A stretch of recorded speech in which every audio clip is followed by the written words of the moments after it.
Mixer spin, are you listening? Making treats, sprinkles glistening. A beautiful sight, we're happy tonight.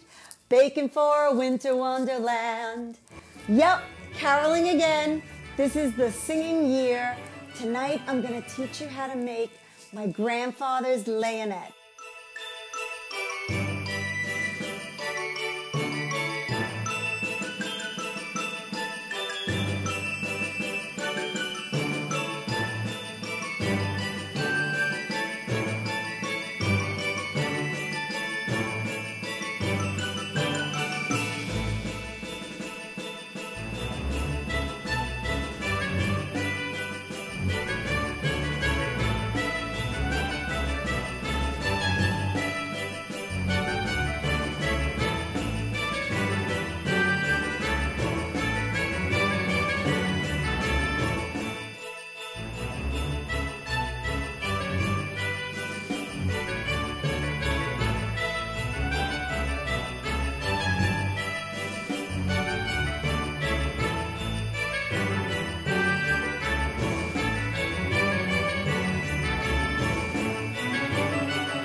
Some of my favorite memories were made in my grandfather's kitchen.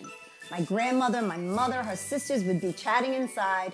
We'd be in the kitchen with Grandpa. He would let us put down the honey, the chocolate, the raisins, the cinnamon. Not only is this amazingly delicious, so intoxicating, so incredibly addictive, it means Christmas to me. I hope you love it as much as I do.